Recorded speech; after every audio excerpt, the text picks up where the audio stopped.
Ikatlong Kabanata.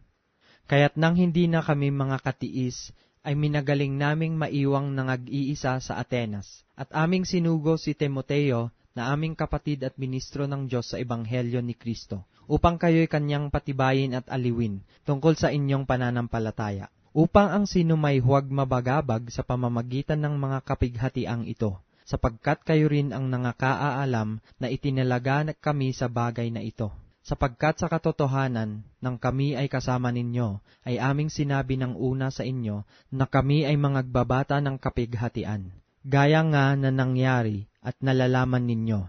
Dahil dito naman, nang hindi ko na matiis pa, ako'y nagsugo upang matalastas ko ang inyong pananampalataya. Baka sa anumang paraan kayo'y mga tukso ng manunukso, at ang aming pagpapagal ay mawalan ng kabuluhan. Natapwat ng si Timoteo ay dumating sa amin ngayon na buhat sa inyo, at nagdala sa amin ng mabubuting balita tungkol sa inyong pananampalataya at pag-ibig, at laging kami inaalaalang mabuti ninyo, na ninanasang makita kami na gaya naman namin sa inyo.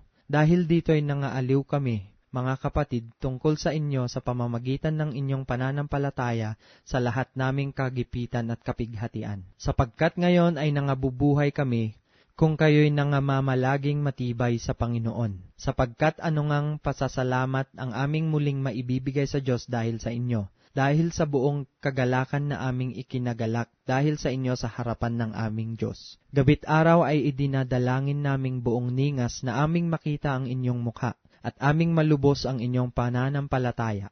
Ngayoy patnugutan nawa ng atin ding Diyos at Ama, at ng ating Panginoong Hesus ang aming paglalakbay sa inyo, at kayo'y palaguin at pasaganain ng Panginoon sa pag-ibig sa isa't isa, at sa lahat ng mga tao na gaya naman ng amin sa inyo, upang patibayin niya ang inyong mga puso, na walang maipipintas sa kabanalan sa harapan ng ating Diyos at Ama, sa pagparito ng ating Panginoong Hesus, na kasama ang kanyang lahat na mga banal.